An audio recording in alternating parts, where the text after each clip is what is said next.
friend is doing. It's just a male concert. Yes. I can't be right there. Something fell. Oh, sure. Yes. Yes. Oh, I need to put this back in order here.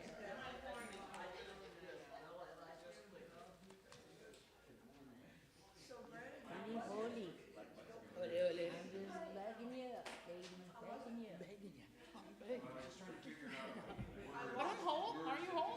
Healthy, whole, and happy. There you go. Yeah, HHH.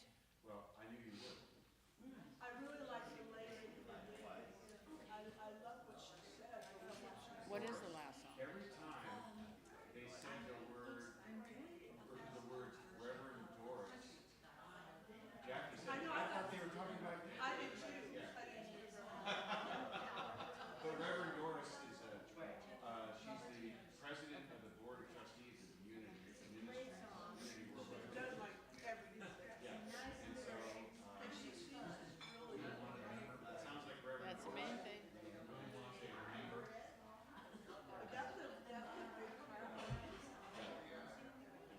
Oh, what are you saying? Oh, okay. That's cool. Okay. All right.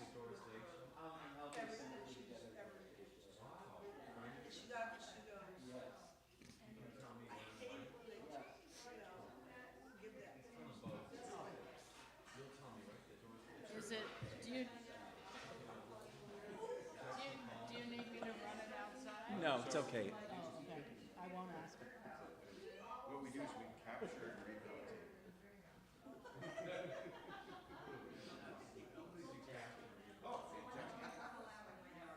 Yeah. It's summertime.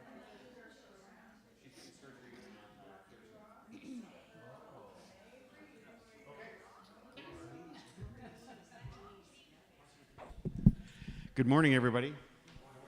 Morning. Welcome to Unity of Pasadena. As Mitch does the intro to this song, I just want to explain what it is for those of you who are new and haven't heard this before.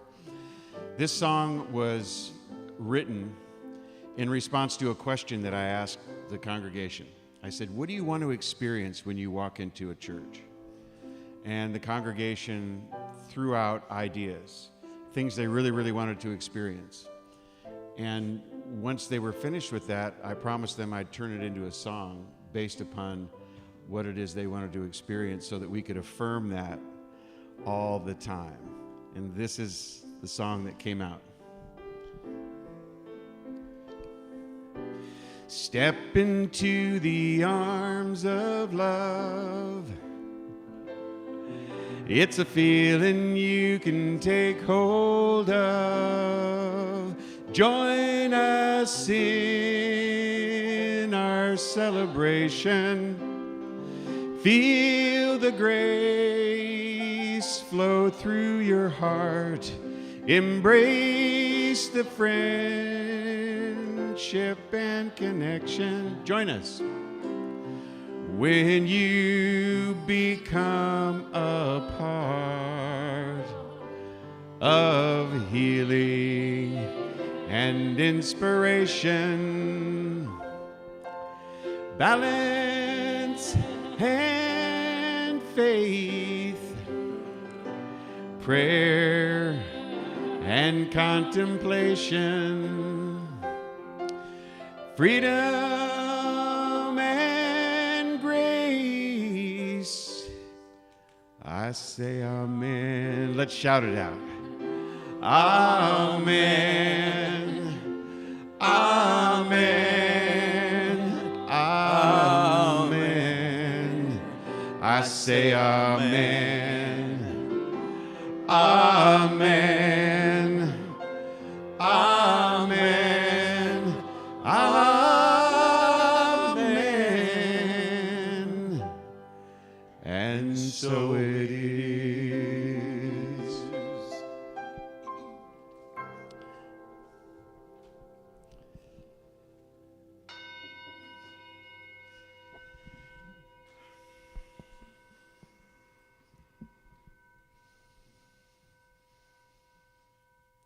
So I'd like you to take a deep breath with me and release it.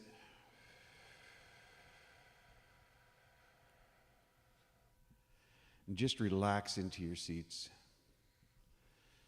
Let go of all that it took to get here, all the busyness, all the traffic, all of the things that you endured this morning that brought you to this moment, all the beauty that you saw on your way. Just let it all go and open your mind to this moment of alignment with Spirit. For we recognize right here and right now the presence of Spirit in this very place. We recognize that God is in, around, and through Unity of Pasadena, in, around, and through each and every one of you. And God, Spirit, is for you as well. Brought us here, nourishes us with life itself. And so we come together knowing that Sundays are a beautiful time to get together, to reach one another once again in consciousness, to be a part of a connection that doesn't exist anywhere else. The people, the ideas, the message, the music. We're so thankful for all of it. We're so thankful for our prayer chaplains who hold the light around this beautiful sanctuary this morning. You can see them standing by the walls and up front. We're so thankful for the music that brings this incredible depth of connection and spiritual beingness. We're so thankful for our board of trustees that do all of the things that make sure that Unity of Pasadena is open every single day.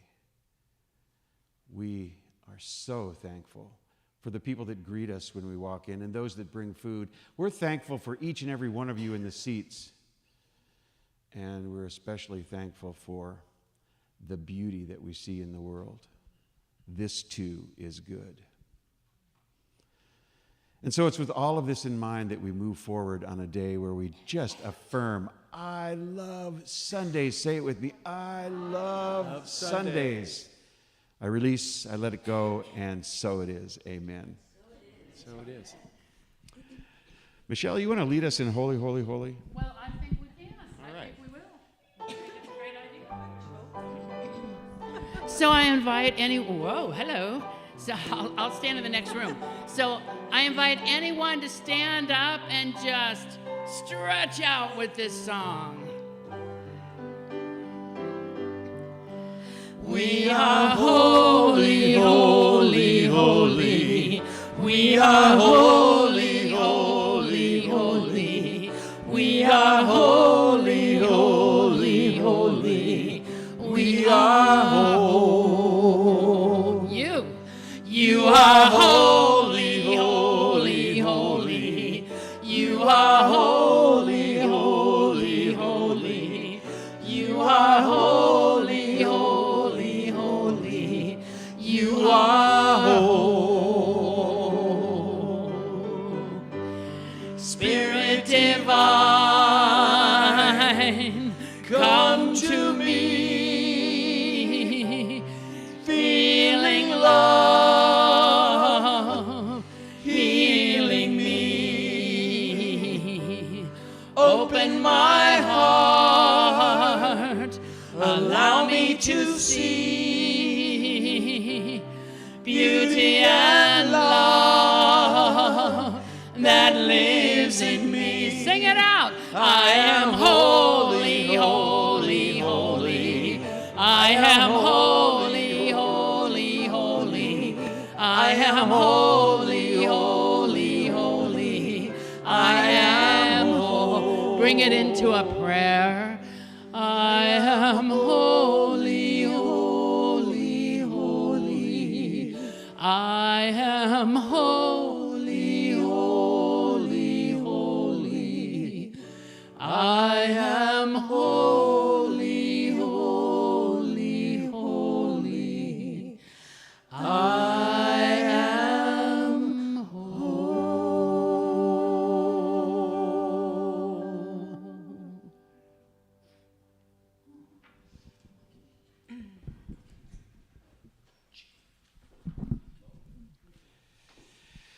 Well, once again, welcome to Unity of Pasadena. Look at this. Look at you guys. Do you see the smile on my face? So that says, I'm happy to be with you, but it also says, I missed you. I really missed you guys.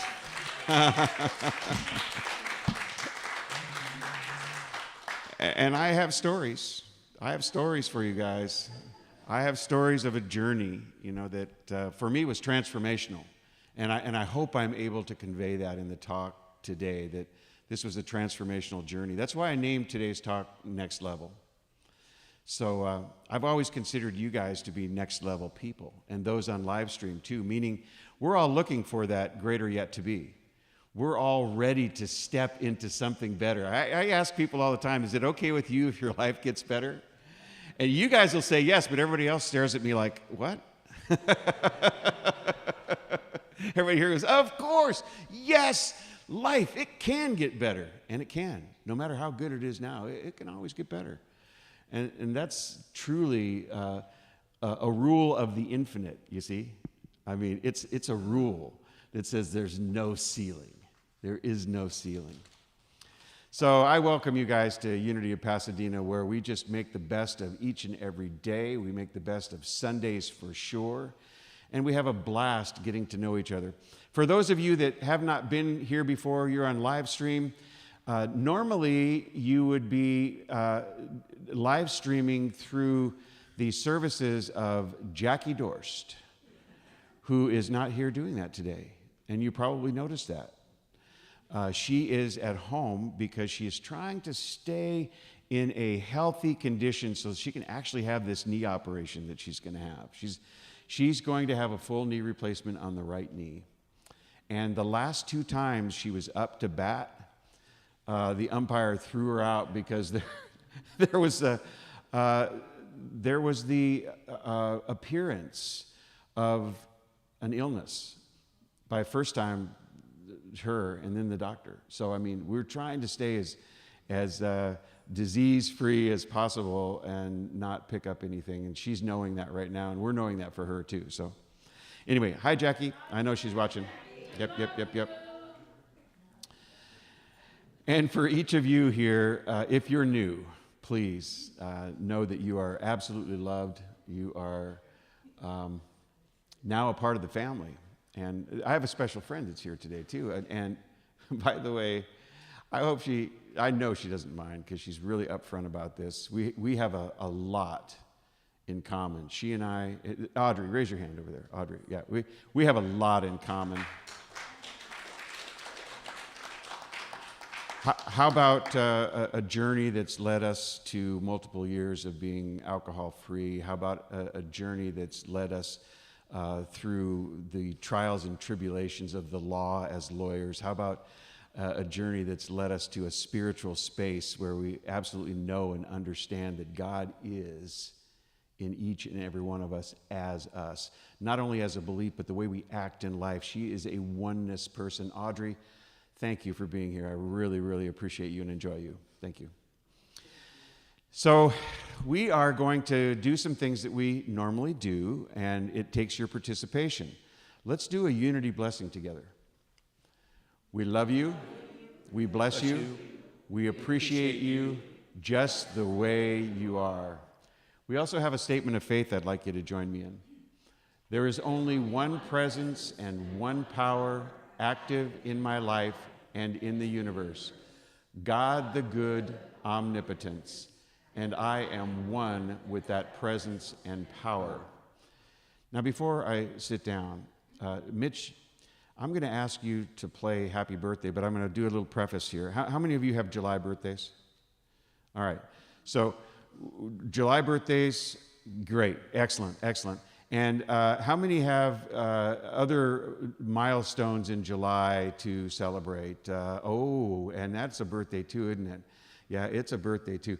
So we're going to sing Happy Birthday. And it's always nice to mark, in my view, sort of the birth of a consciousness through a nation, a national birth that we oftentimes mark by July 4th. But I love to honor it with a happy birthday song while honoring each and every one of you who have birthdays today or sometime this month. So Mitch, would you help us do this? Happy birthday to you. Happy birthday to you. Happy birthday, dear America. Happy birthday to you.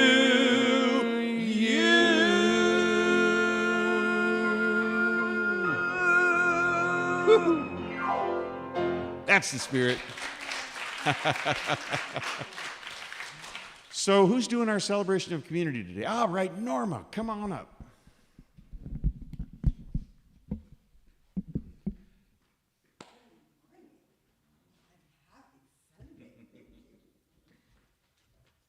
Good morning, everybody. Morning. We love Sundays. We do. Anyway, so good to see you all. And happy almost 4th of July, right? May it be safe and fun. Okay, first of all, we are going to say our vision statement. If you can please say it with me. Powerfully transformed through the growing movement of shared spiritual awakening. In our mission statement, transforming lives by living and sharing our inner truth of divine wisdom, compassion, and love using practical spiritual principles. And last but certainly not least, our core values: creating community, living love, teaching truth, serving spirit. You'll find these statements in your new July monthly bulletin that our wonderful usherette is giving out.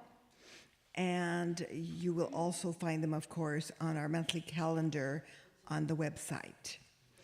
Today, we have Team ABC leading our hospitality. Thank you, Team ABC. Next Sunday is the second Sunday of the month, and that would mean teams D through K is hosting. Again, thank you all for your contributions. Always yummy. Back to school project. So we have a backpack project. Now we have only 3 weeks, folks. Thank you very much. Vanna, thank you. Okay, we only have 3 weeks, folks, because the kids are going to start school. And I know as a former school teacher and principal, God, I used to see some of my students that would come from, difficult means, and they didn't have a whole lot to put first of all, they didn't have a whole lot of supplies. And secondly, they had nothing to put them in. So I'm hoping, and I know that we always reach out to you for so many things, and you're always so generous. Thank you. We really need your help with the backpacks, please. And remember that we can't do solid red or solid blue. That's for the kids' protection. And you can bring either backpacks and supplies on Sunday or during the week, during office hours, right? Every day except Tuesday from 10 to 2. And if you do not want to do the shopping yourself, that's okay, because we will shop for you. And you can just donate by writing a check. And please don't forget to put backpack on the memo line, or cash in an envelope that says backpack, okay? And we will be happy to shop for you. Durable backpacks run from about $25 to $40, and trust me, durable backpacks is what we need, because if you've ever been to the airport and seen how they throw your luggage around, kids are kind of similar that way. They throw their backpacks around. But anyway, so if you can, if you need more flyers to share with friends and family, 'cause so far we have not received any backpacks at all or any contributions. So please, please, please, we're asking that you step up as quickly as possible, because we only have 3 weeks left. If you have any questions, you may see Barbara back there. waving her hand, or any board member, because I know that they will be happy to respond. Okay, tea time. Today, after hospitality, Clifta will lead the meditative and sharing time with all of the prayer chaplains. And Phyllis Douglas is coming back. Ooh, in just 2 weeks. Phyllis is returning with her soul-stirring voice. How many of you were here to experience Phyllis? Okay, yeah, two hands. He experienced it twice at least, or twice as much. Okay, great. And she is amazing, isn't she? Absolutely. So that's going to be on July the 16th from noon to 12:45. Her Evolutionary Grace, a vocal alchemy sound transmission, is an event that can't be missed. So please, registration is only $20 on that. And we hope everyone who attended last time and everyone who is yet to attend and experience this event will sign up soon. Moving into prayer and meditation now, we will move into our prayer and meditation with Lou Ann as our prayer chaplain for today. And prior to that, we're going to have Bonnie sharing today's daily word.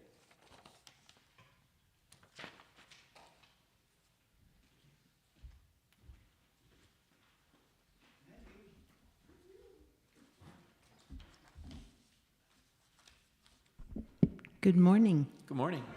It's great seeing all of you. Thank you. Well, this is an interesting situation because we've had guidance as our word, our daily word. We've had it read recently, but we get to read it again, and I think it's because there's so very much value in these words, so you get to hear them again. And I hope you hear them very well. And I know I loved reading them because they're very inspiring. And they talk about divine guidance and our intuition. And I have been told over the years that everyone has intuition, but we don't all believe it or trust it. And I'm also told that the more you pay attention to your intuition, the stronger it gets, just like a muscle. So, enjoy the daily reading again. I seek, okay, hold on here. I seek, trust, and follow my guidance. And we will see how this works out.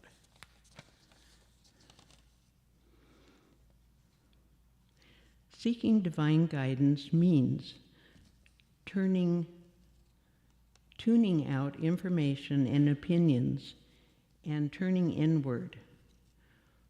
Then, with an open heart and a quiet mind, I can better feel the nudge of my intuition, my inner voice. I receive divine guidance much in the way a flower in the field seeks the sunshine. Just as following the sun is innate for them, I have the instinct to trust my inner knowing. Even if my guidance surprises me, I trust it to lead me on the path of my highest good. I follow where I feel guided to go. I heed the small, still voice within, and pay particular attention to the serendipitous circumstances I find along the way. I seek, trust, and follow my guidance, and as I do, I deepen my relationship with God, knowing wherever I go, I do not travel alone. The Lord will guide you continually. Isaiah 58:11. Thank you.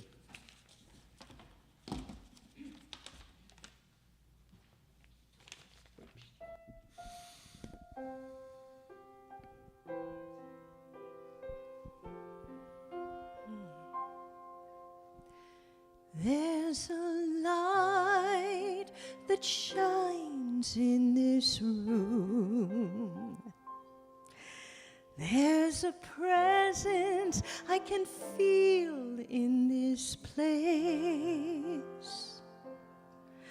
There's a spirit moving through us, alive in every face.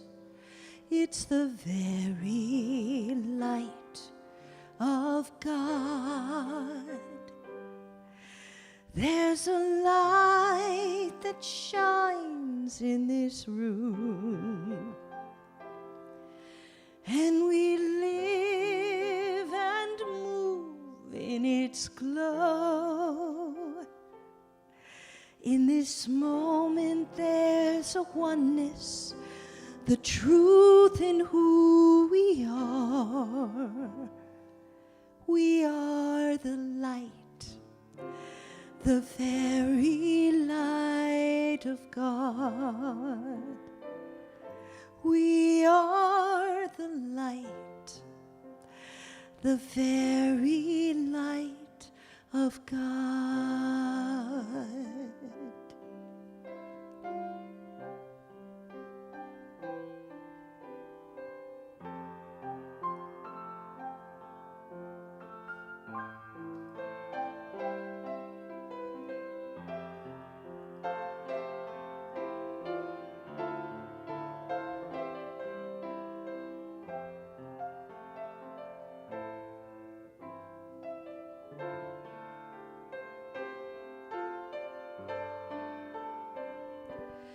There's a light that shines in this room.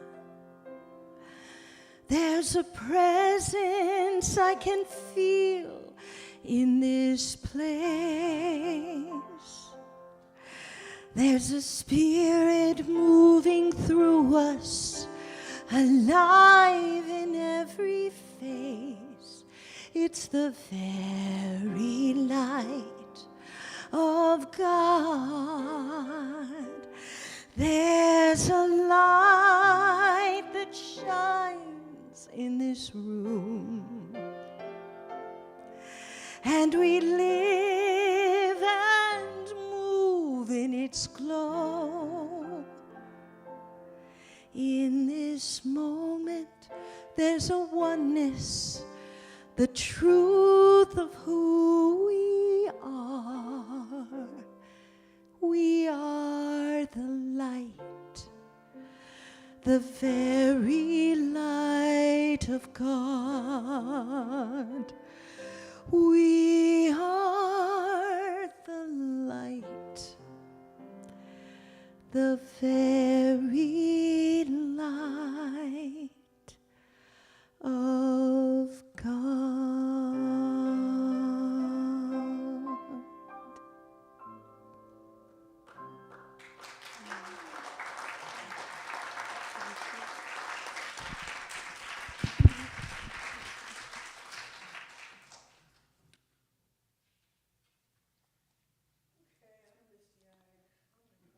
Powerful. Thank you. Thank you. Oh yeah, and thank you too, Mitch.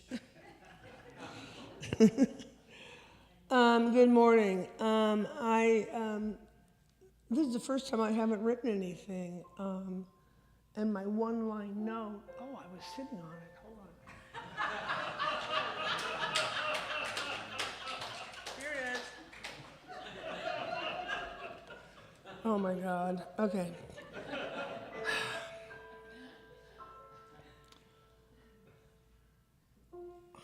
Let us recite the prayer of St. Francis before I go any further. Okay. God, make me an instrument of your peace. Where there is hatred, let me sow love. Where there is injury, pardon. Where there is doubt, faith. Where there is despair, hope. Where there is darkness, light. Where there is sadness, joy. O divine presence, grant that I may not so much seek to be consoled as to console, to be understood as to understand, to be loved as to love. For it is in giving that we receive, it is in pardoning that we are pardoned. It is through grace that we are given eternal life. I love unity. And I found unity. I'm a researcher, and now we all do research on the internet. And I found unity I started off in religious science, and I just absolutely fell in love with it. And I've said this so many times. They have a huge online presence. And they have an enormous backlog of material. And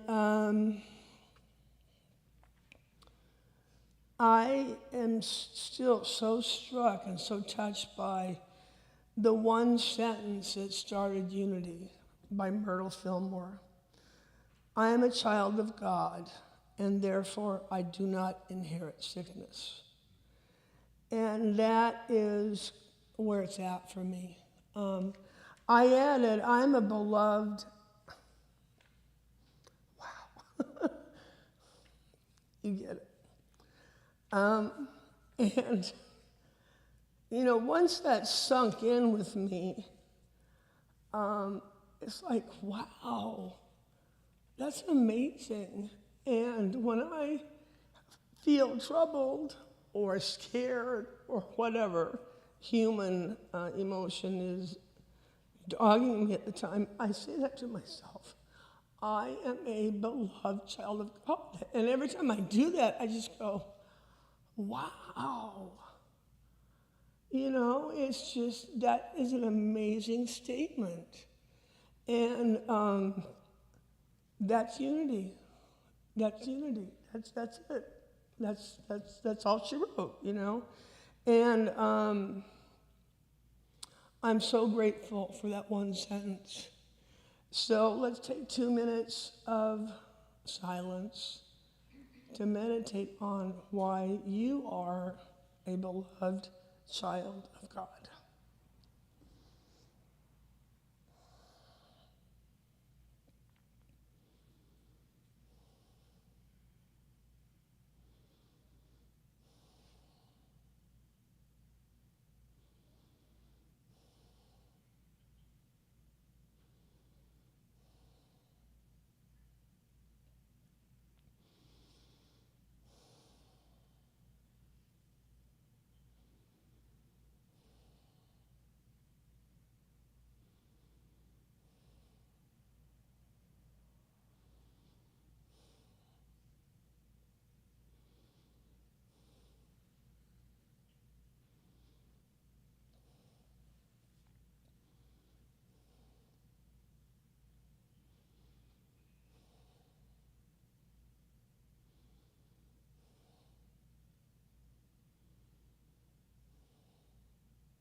As we come back into the room, I'm pretty sure Greg said this, that is really the message of Jesus, is that we are beloved children of God. And then Paul came along and said, and now act like it. And that's what we are here to do. Thank you.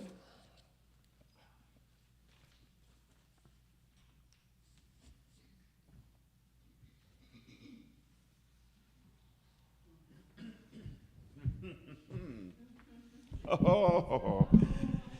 All right, you guys.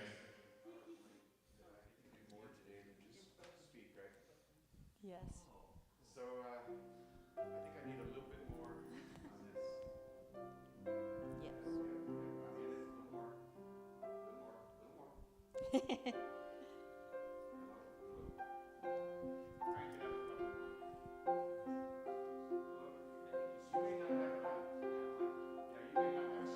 We're gonna do it together. We could share. We'll get it. There we go. Now we can drop it down. Now we can get down. See, this is, it gets a little high, it gets a little low, just like life. Just a little high and a little low. Perfect. All right, so I can't think of two people I'd rather do this with than Mitch and Christy. So, of course, you know, when you debut a song, it's an experiment. So let's see how this goes, huh? Beautiful. All right, let's see how this goes. Yes.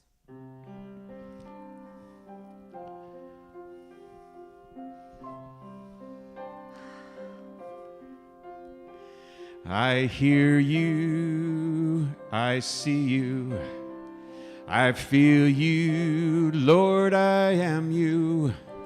No distance, no longing, a new day is dawning. Get used to the feeling of love and belonging. You're home. You're home. Leave judgment behind you. Love heals you. Hope guides you. Begin to see clearly, God loves you so dearly. The word is your blessing. Speak kindly and surely. You're home. You're home.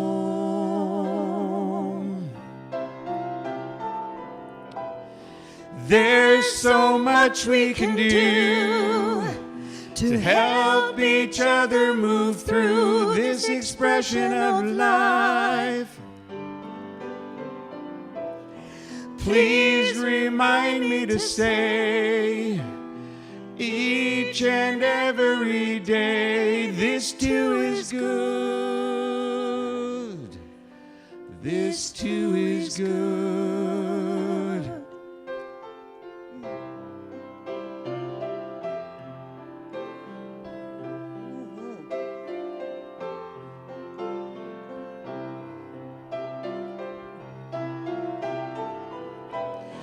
There's so much we can do to help each other move through this expression of life. Please remind me to say each and every day, this too is good. This too is good. I hear you, I see you, I feel you, I am you. no distance, No longing a new day. is dawning. Get used to the feeling of love and belonging. You're home. You're home.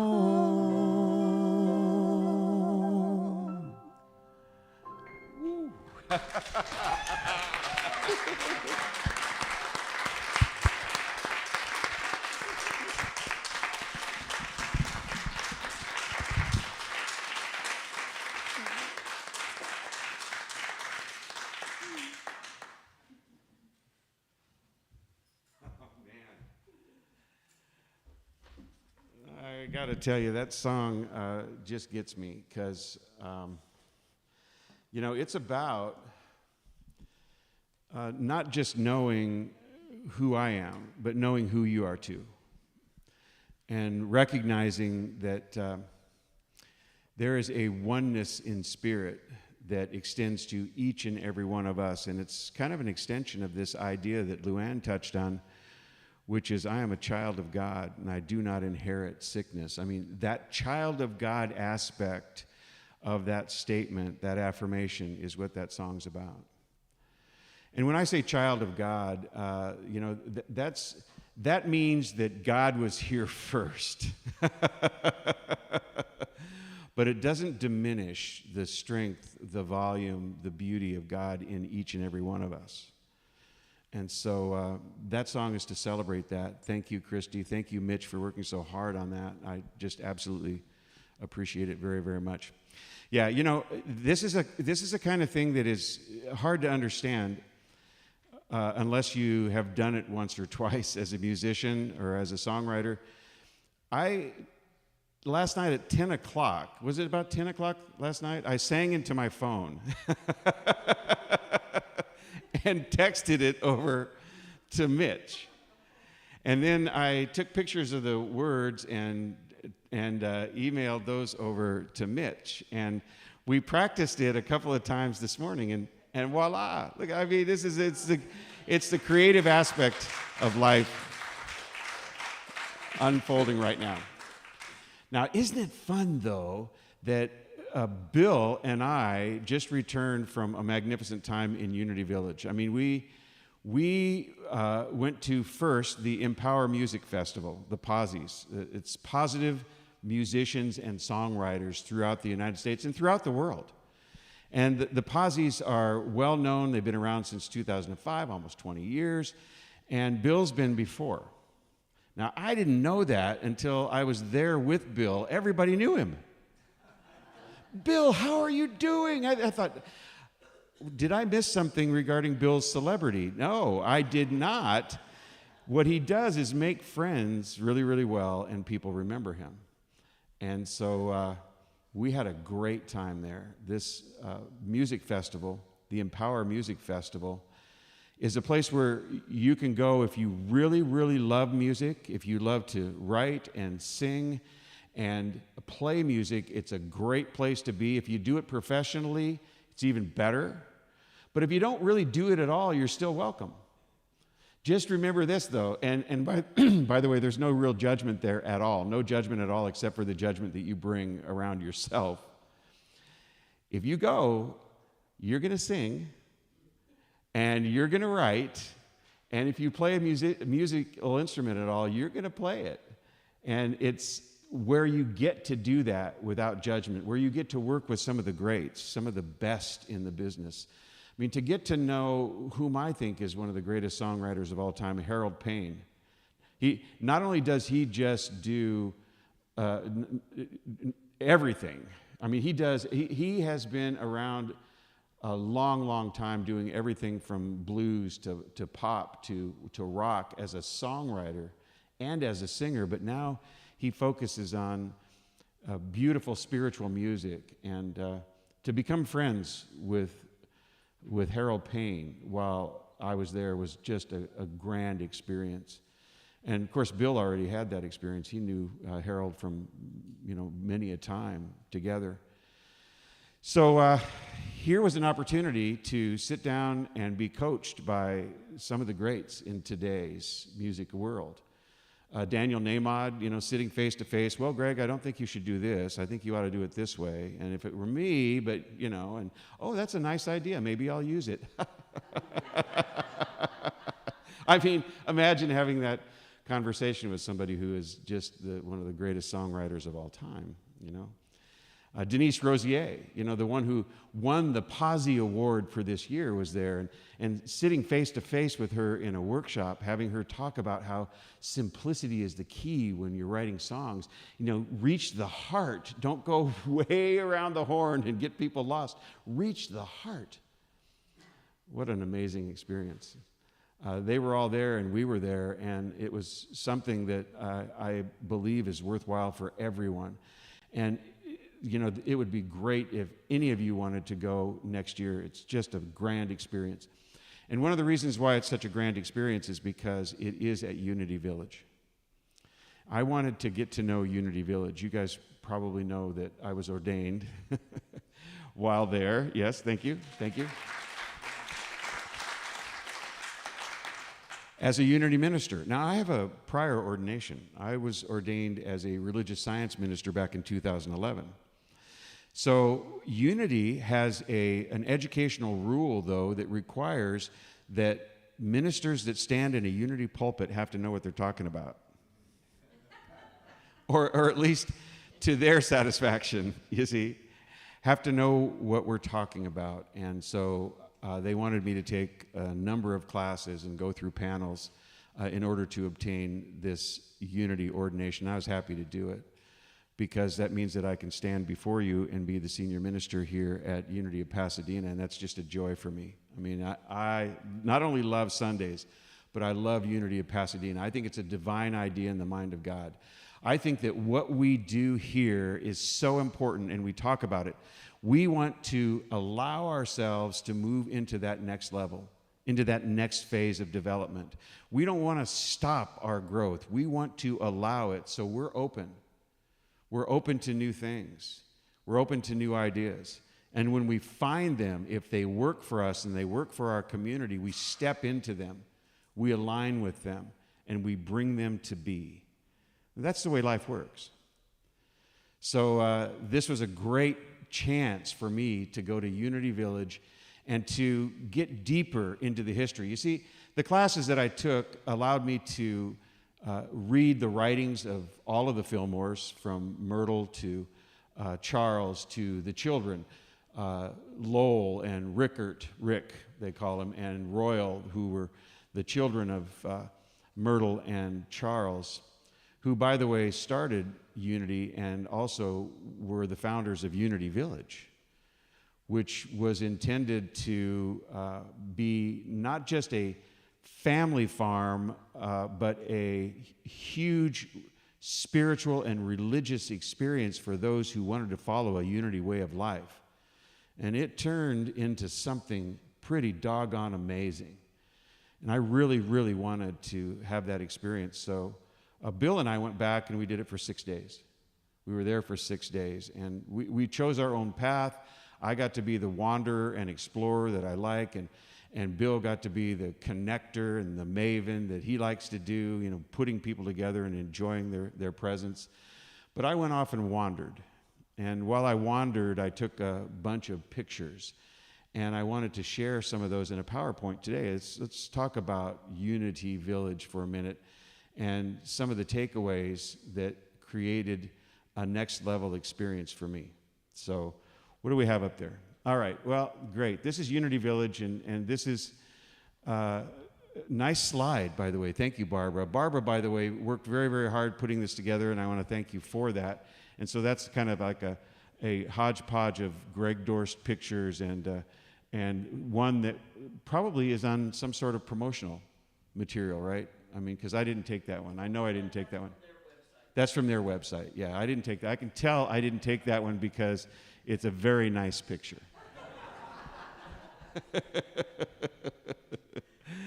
So this is what you see when you walk onto the Unity campus. The next slide, please. You see an amazing tower.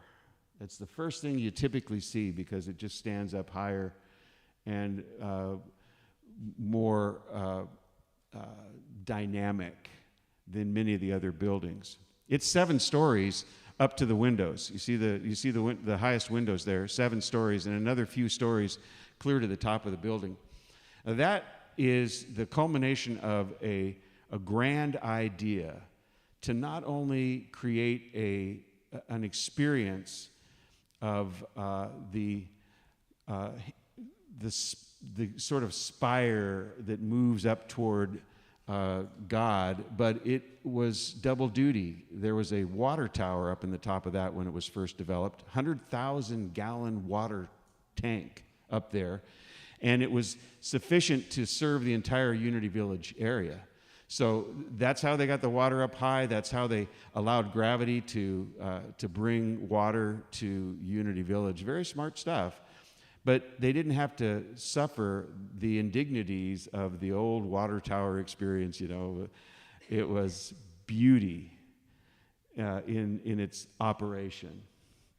Now, over the years, there have been some attempts to refurbish that building, the tower. They call it the tower.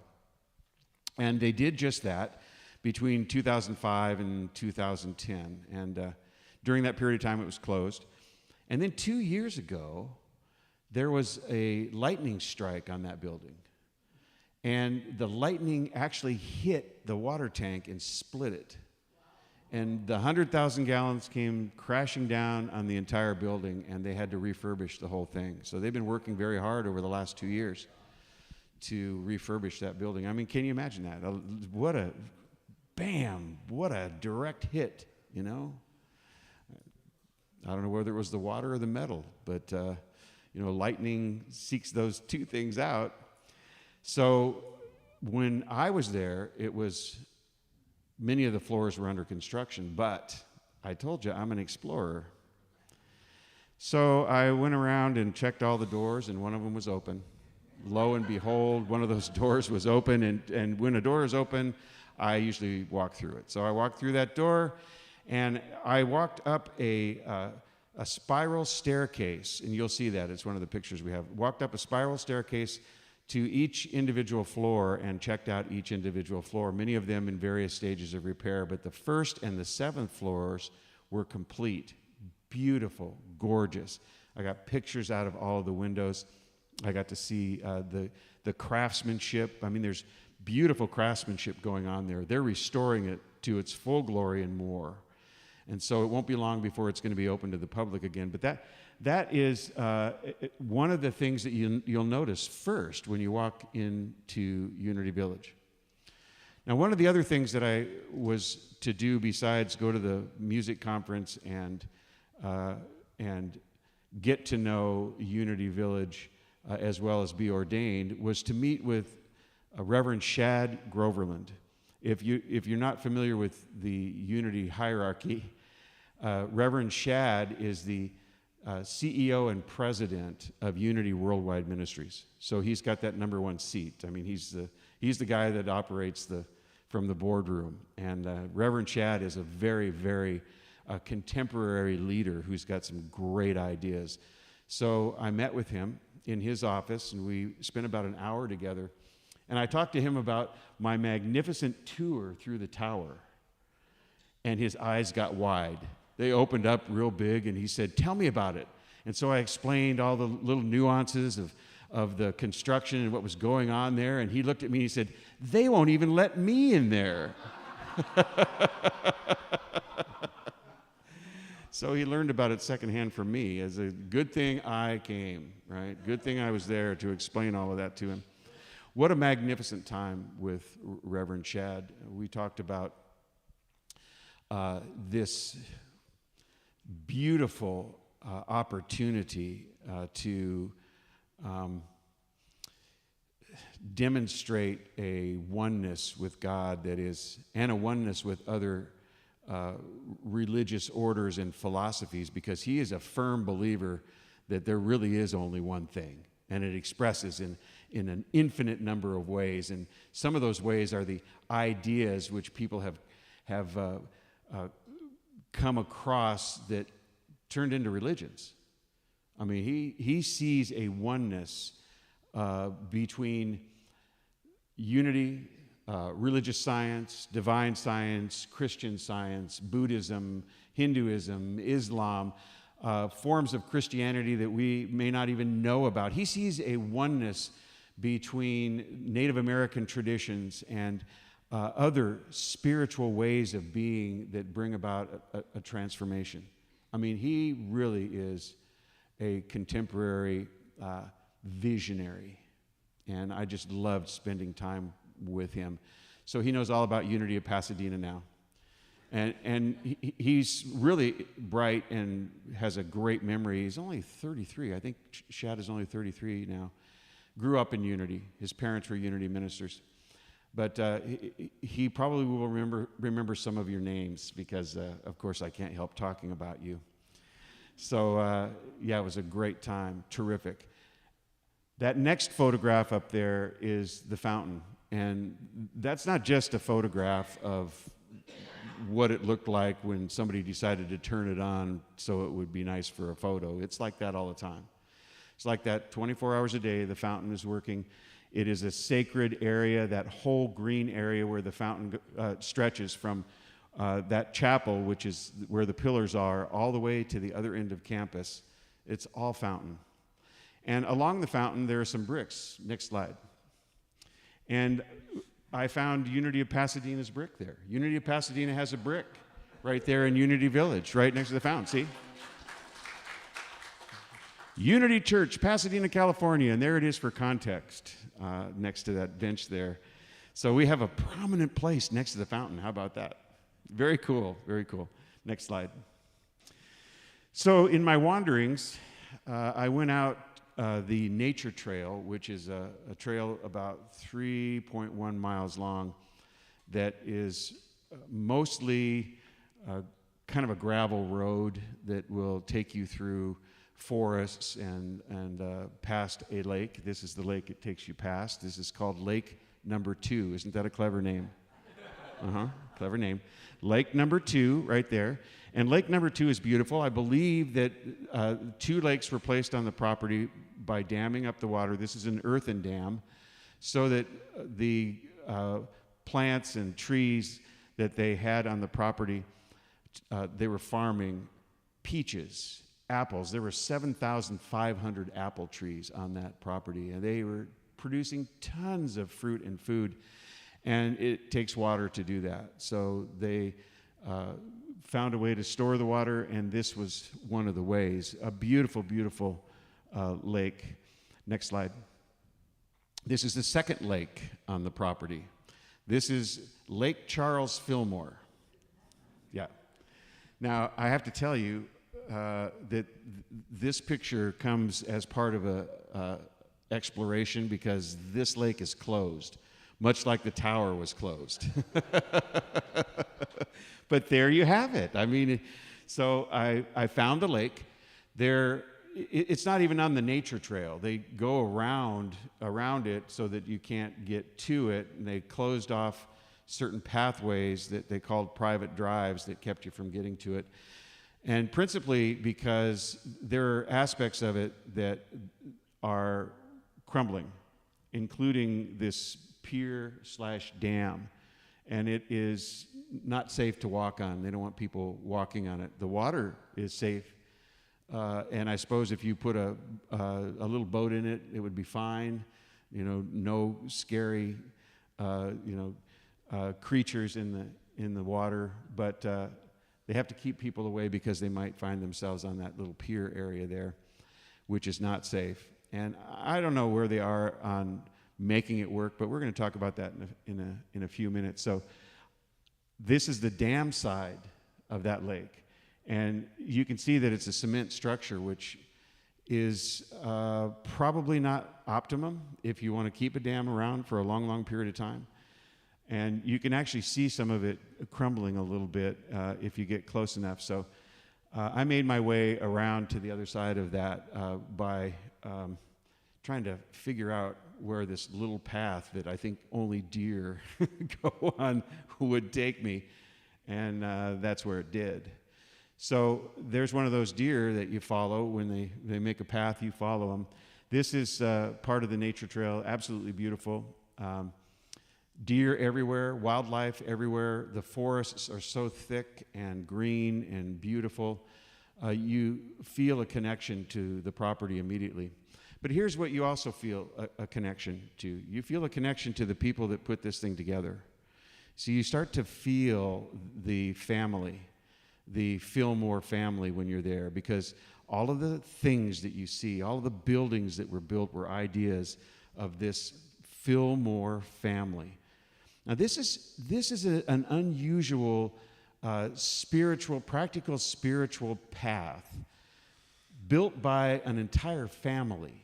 You see, usually you have with, let's say, religious science, you have Ernest Holmes, who synthesized the works of a lot of people, from Phineas Quimby to Emerson to Thomas Troward to Emma Curtis Hopkins, and each became a pillar of what it is that people in religious science churches and centers believe, which are called Centers for Spiritual Living nowadays. But Ernest Holmes was just the man who did that. His family, and he didn't really have one, wasn't involved at all in religious science. In this case, though, the Fillmores were distinctly involved in everything, from the design of the buildings to the actual building of the buildings. I mean, they are geniuses in the way they put this together. They worked out everything over 100 years ago so that it could work seamlessly, with ways to keep the buildings cool when there was no air conditioning, with ways to move water on the property when there were no ways to do so, ways to build buildings that are lasting over 100 years with very little money to begin with. I mean, here is some ingenuity, and the whole family was involved. So next slide, please. So I went into the archives, which was another one of my explorations. Now, I'm hoping that Reverend Karen, who gave me the tour of the archives, is on. She might be on today. If you are, hi, Reverend Karen. She was also a professor of mine. Now, you remember when I stood up here and I said, this is a real class? I mean, you can't believe what she is having us do. 15 different books, 20-page papers, an assignment due every week. I've never done more work in a class, and I'm a beast of a student. I mean, I've done a lot of studying, but I've never done more work than that class. She was in the archives, and you're going to see a picture of her in a minute, but she gave me a tour of the archives that she doesn't give to anybody else. I mean, I saw things and was able to go through books that they don't let people go through, and she said, don't tell anybody for a while. Wait till you get home, and then let them know about it. But, I really want to keep my job. Amazing collections of amazing things. This is Myrtle Fillmore's office. And in Myrtle Fillmore's office is a desk. If we'll go to the next slide, that desk, and a pen set. And she sat at that desk and answered all of the letters that came to her. That was her job every single day. She received letters, requests for healing, and she would sit there and write back affirmations, her understanding of oneness. She would let them know that they were children of God and were not given disease by birthright, but have manufactured it somehow through their experience as humans. Time to move to the divine, folks. I mean, that's the essence of her letters in the letters that she wrote that are compiled in a book of Myrtle Fillmore's letters. She sat at that desk, used that pen set, and I'm standing there thinking, I'm really getting a sense for what she was like. She was steady. She was concerned about others. She was absolutely focused on the work that she was doing to help other people. She was a pillar of unity. She was steadfastly the spiritual guidepost for the entire unity spiritual philosophy or religion, whichever you want to call it. And when you get into this idea of wanting everybody to participate, you sort of lose the flavor of religion, you see, because religion through dogma is sort of exclusive. I'm this religion, you're not. No, in this space, we are all welcome. We are all honored for what it is that we believe, whatever it is we'd like to become, whatever it is we do. And so, she sat there and let people know those beautiful things. Next slide, please. Oh, there's Karen. Hey, Reverend Karen. Now we're in Charles' office. This is Charles' office. That's a bust of Charles. It sits on his desk. And she is explaining to others the things that she's already explained to me. And it's a beautiful office. It's where Charles did many, many things. in order to figure out some of those things, I had to take a picture of a picture. And the next one should be the picture of a picture. So let's see what that one is. Is that the one behind you? No. That's the next. Oh, it is. Okay. Well, I had a picture that was of his office in the old days when he was alive, and it had some of the things, and it still does. I'll share it with you later on down the road. But it had easels up that had plans for some of the buildings, and so he wasn't just doing the spiritual stuff that Myrtle was doing. He was doing all of the planning stuff, and he was doing it with his sons and anybody else who was working on the property. So he was a little more hands-on than Myrtle. Myrtle was using her inner strength to get all of this done, and he was using his exterior strength to get it all done with the things that needed to happen. So the next slide, please. All right, so there's a spiritual aspect to this place, this Unity Village, and these two pictures sort of highlight that. That's the largest labyrinth in the world. This is the largest labyrinth in the world. It takes a long time to do, but it is absolutely gorgeous. It is pristine in character, and will allow you to get into a meditative state that will bring about a connection with not just the space that you're walking on, but with the world and with the divine. It's a great labyrinth. I spend a lot of time walking it. I spent time in Myrtle's Grove. Now, when I gave these pictures to Barbara, she thought that probably my phone had done an autocorrect, and it was intended to be Myrtle's grave, because that looks like a gravestone, doesn't it? It sort of looks like a gravestone. It's not a gravestone. This is a plaque that enshrines Myrtle's Grove, which is her favorite place to go when she wasn't writing. She would go and she would sit in the midst of these trees, and she loved to sit and enjoy herself. She doesn't really have a grave. Both she and Charles were cremated, and their ashes were thrown off of one of the bridges. That's what they wanted.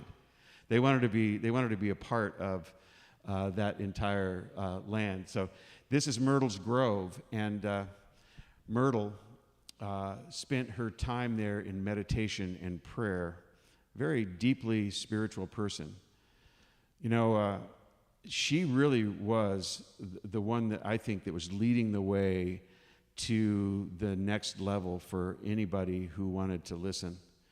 I mean, the inner work is the space where all of this happens.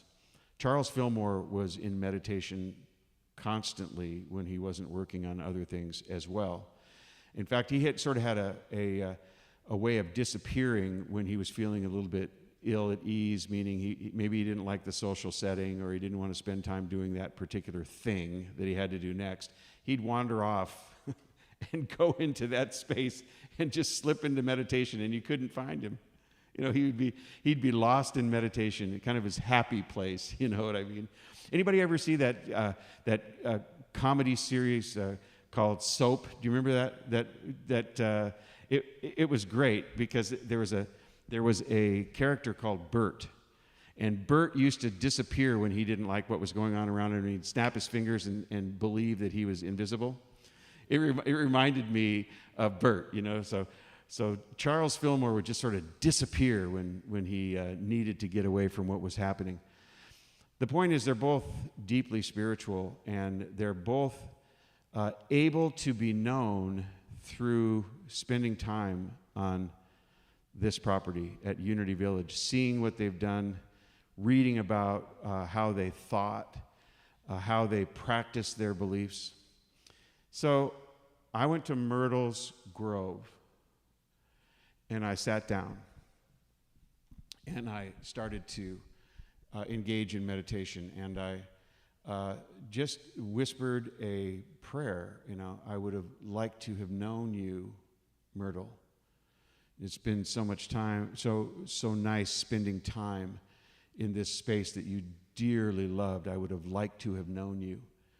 And like a flash, I started to get goosebumps. I started to feel something that I hadn't recognized before, because what was coming to me so distinctly was this: you do know me. You absolutely know me. You know me through the people that you're with. You know me through your wife. You know me through Barbara. You know me through Sandy. You know me through Michelle. You know me through the things that other people demonstrate in life, which is the truth of their being, which is the same thing I did, the same way I felt. I just got this distinct feeling that I already know her, because I live and move with and connect with people who are just like her.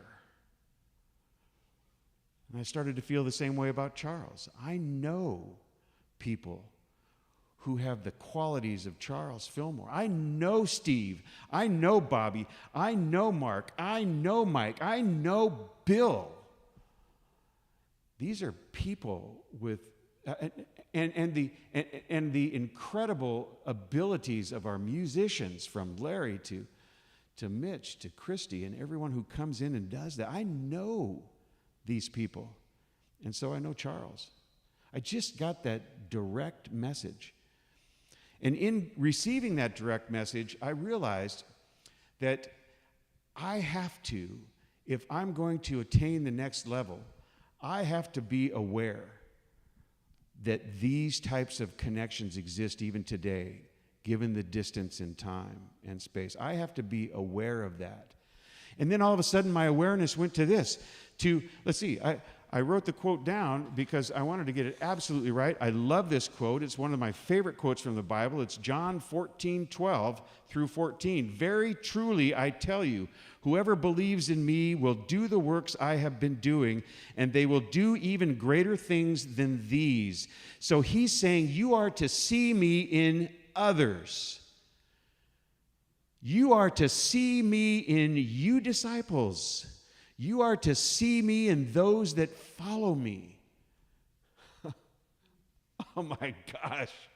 All of a sudden, I'm feeling this next level feeling of understanding that the way we view the world and as it unfolds in front of us is the way everyone else viewed it too.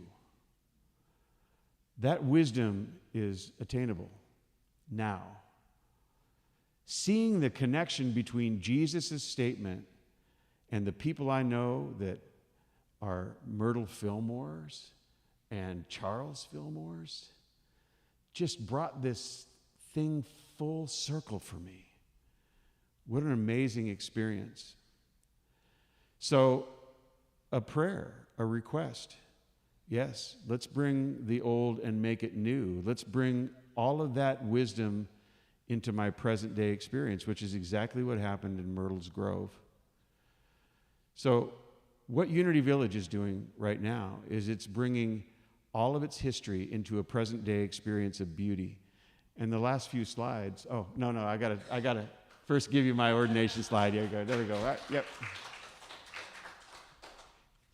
So, by the way, there were lots of comments, Charmaine, about this. Charmaine gave me this, and I really, really appreciate it, because what it does for me is it gives me a connection to Hote. You see, here's the Tree of Life. And it gives me a connection to the Hindu religions that I so really enjoy. My mother was a Hindu, and so it connects me powerfully to different traditions that are a part of my life.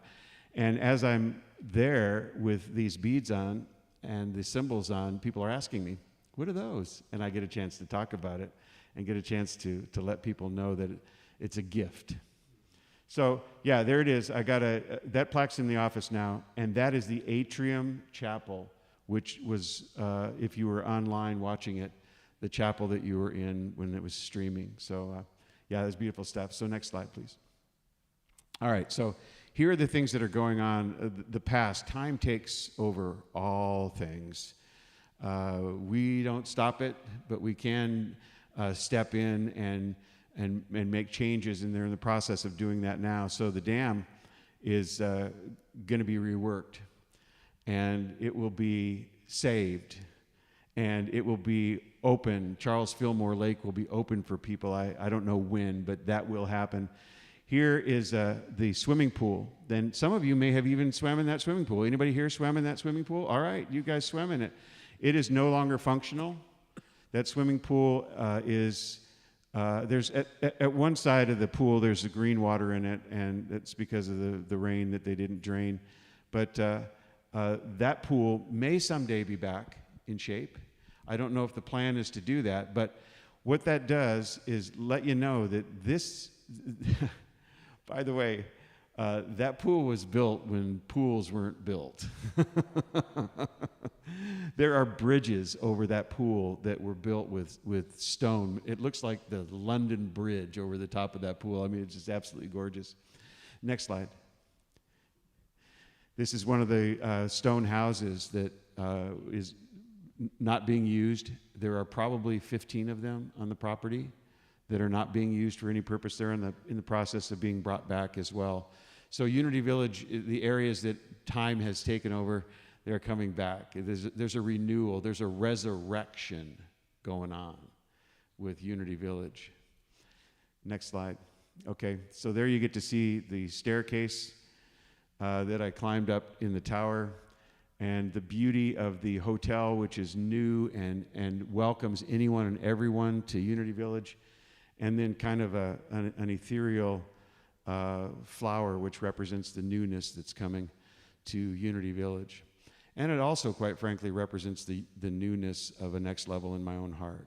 So, yeah, this has hopefully been a journey that helps you to see what I saw, that helps you to feel what I felt, that helps you to build a ladder to your own next level.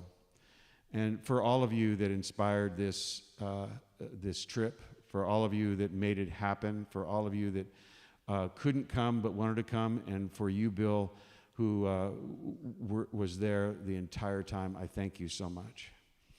So this is what I say, you guys. I say, if nobody's told you they love you, I do. Namaste.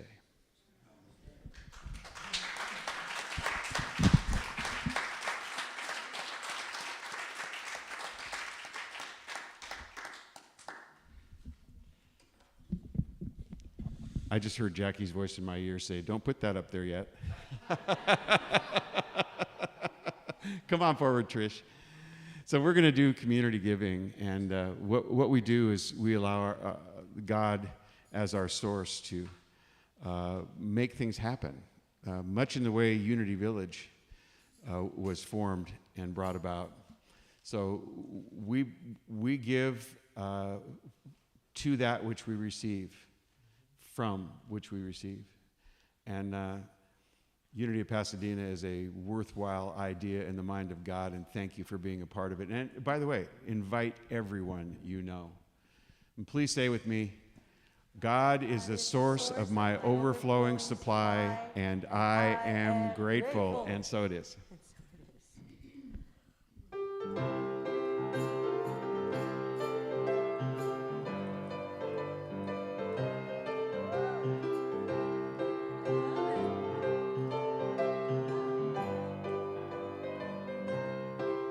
There is just one presence, there is just one light, shining in the world like a beacon in the night. Just one power we all can share, with one great power everywhere. One great power, one great love, big as the ocean and the stars up above. One great power waiting in prayer. One great power everywhere. Oh, there is one great power everywhere. Yes, there is just one purpose, there is just one spark, big as the ocean and the skies up above, burning in our souls like a candle in the dark. Just one power everywhere. One great power, one great love, the ocean and the stars up above. One great power waiting in prayer. One great power everywhere. One great power, one great love. Big as the ocean and the stars up above. One great power waiting in prayer. One great power everywhere. Woo! There is one great power everywhere. Oh, there is one great power everywhere.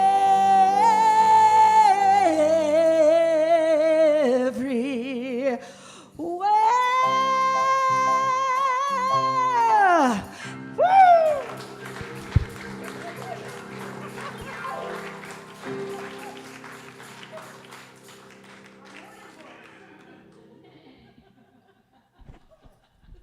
Thank you so much. That was magnificent. Got us up and feeling it and clapping and snapping. So here's what we do. What we do is we promise to use these tithes and treasures with integrity to bring about a consciousness of goodness throughout Unity of Pasadena, but throughout the surrounding community. And we do that with programs like the Backpack Program and with other giving that we do to worthwhile organizations within this community. We support that which is good. We support that which is transformational, and we thank you for participating. I release this into the law of mine with great love. Please join me by saying, and so it is. Amen. Thank you. Thank you, Trish. All right, so we get to do our prayer for protection, silent unity prayer for protection. Let's stand up for that, because we're going to sing what today? I choose love. I choose love. Okay. All right. So our silent unity prayer for protection. The light of God surrounds us. I am light. The love of God enfolds us. I am love. The power of God protects us. I am power. The presence of God watches over us. I am presence. Wherever I am, God is. I am divine, and all is well, and so it is.